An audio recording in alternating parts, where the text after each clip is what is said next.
Okay, thank you, Pailak. Well, comprehensive response. Yes. But let's push on with our panel. Right, this panel now is all about collaboration is key. We have two brands here, as I understand it, which collaborate with Pailak using his new technology. We have Rüdiger Fox from Sympatex. We have Patrick Mainguené, apologies, Insoft and Ector. And we have Dieuwertje Nelissen from Enviu, who will be giving a little bit of commentary on collaboration as you develop partnerships with your clients and your businesses you work with. So what I'd like to do is ask Rüdiger first. How do you collaborate with Pailak and his colleagues, and what's it doing for your business? Well, I think that is two questions. Because I think the first change in our minds we need to do is collaboration needs to park that question of business for a moment. Our way of collaboration is basically, we believe at a major change in the industry necessary. We need to make a major step now, and that doesn't work by a single unit on its own, but only if we all change. That change is necessary, it's absolutely unavoidable. I mean, Pailak said it, 23 billion pairs of shoes is 15 times to the moon and back, just to give an order of magnitude if you line this up. We're wasting enormously resources, so the entire industry needs to change, and not a single company, not a single part of that chain can do it on its own. But the main part of our collaboration ambition is supporting that change. The business question comes only as a second step because we are part of that industry. We want to be one of the first new movers in that new industry to be invented. So that's why we are part of that wave. But the direct collaboration we're having has actually nothing to do with that business question. So just to clarify that then, so this is not for you a business decision, it's more, so what is it then? It's an we ethical believe decision? green is the new blue ocean. That is a new market coming up, which is in front of us. We're still in a kind of bubble economy, the way we act at the moment. We believe there's a new economy coming up. And in order to accelerate that shift to that new economy, we're preparing for that new economy and support everybody who helps supporting that kind of shift happening. But it's actually not a business case. It's not even a business equation we're doing in the first place. It's a business case if you're thinking about developing a new economy, surely, because then you're able to take Absolutely. So it's a long-term business case. Yeah, there's a new cake coming up to be shared. Okay. We want to be part of that cake. Fine. And that's why we collaborate with all the guys who are part of the bakery process. Okay, Patrick, turning to you. Yeah. For you, how do you work with Pailak and his colleagues, and what's the business case for that then, if there is one, right now?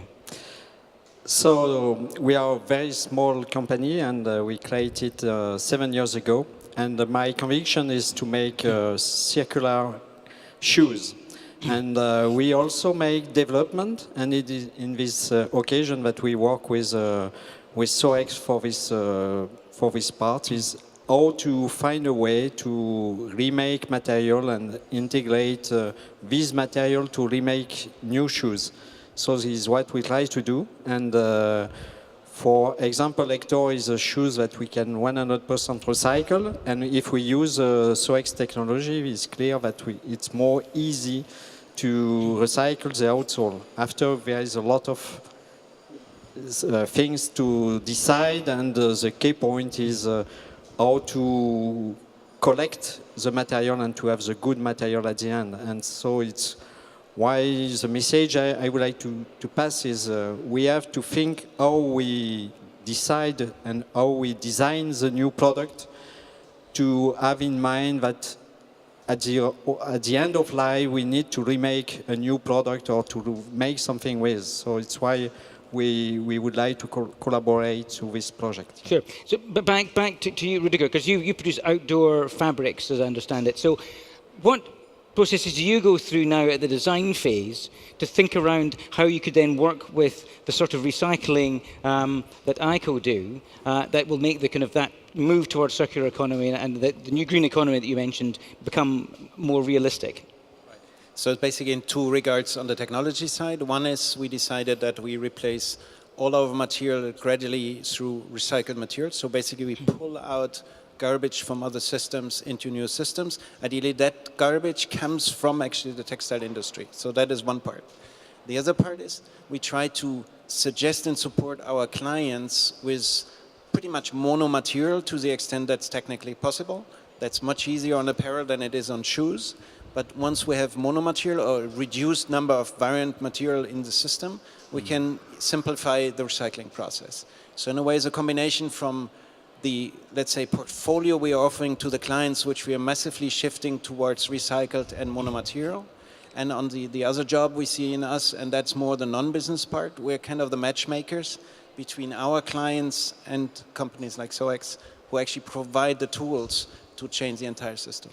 How far are we away from, because you're looking for a high quality material for your garments, whereas I guess some of the recycling that ICO do, you're turning shoes into something else. It's a different form than what you're looking for, because obviously you need that high quality. So I guess we're quite a long way from that, are we? Honestly speaking, we're already there. Great. We did it last year with a jacket, we did it last year with a pair of shoes. You can see the shoes actually on the stand. We showed to the industry, or tried to demonstrate to the industry, the technology is there. It's just in our minds, which is the biggest hurdle to change. Okay, so for Enviu, you obviously work with clients to develop partnerships.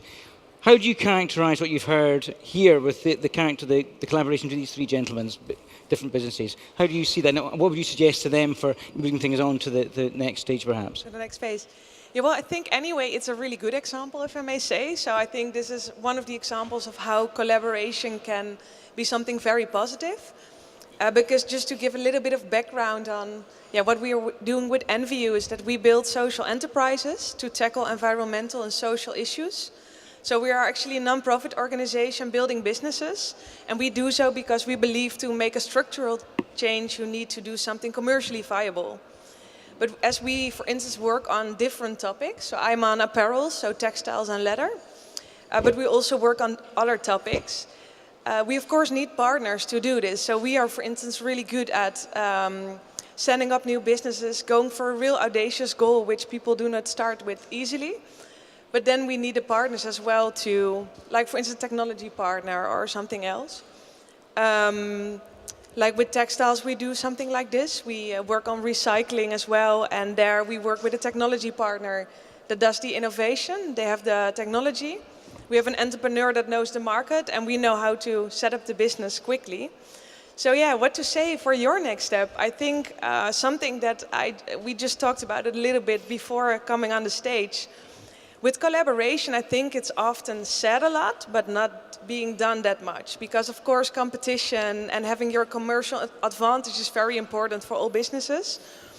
So I think something that I would suggest is actually try to share it as much as possible and make sure that other parties can also join in the endeavor and also continue. Because for instance, with leather, we started beginning of this year, and we see with leather there's still a lot to improve. We see many issues environmentally and socially. But we do think it's possible to make the change. And I think leather is a big challenge, actually, especially making it circular. But we, for instance, believe we can make it circular and that we can continue with post-consumer recycling, optimizing it, and we feel we can make a difference there. So, for instance, we are currently actually looking for partners to do this with and to team up. And then I think this mutual trust and the openness is really key. Sure. Pailak, turning back to you around collaboration, when you are finding the raw materials to put into your machines, I'm wondering, in terms of the end products that you're developing, is there scope for you to be buying the shoes to put into the machine, or to collaborate? I'm thinking collaborating with perhaps retail outlets to collect them, and then you pay them to bring them to you. Where are you in that at the moment, or is it a question? Is there scope yet to pay for the input? Yes. Just before, I would like to comment to that during the process, there was very important that the partners that we approached basically took on the testing with us without thinking about where's the business model for us. So this was very, very helpful for us. Coming to your, answering to your question, generally we process post-consumer shoes in our sorting line, in our facilities day to day. So we have the input available. But we, of course, want also to take the waste from the industry. So not only the leftovers, not only the damaged ones that are non-usable anymore. So we want to take on that volume as well and bring it into our line.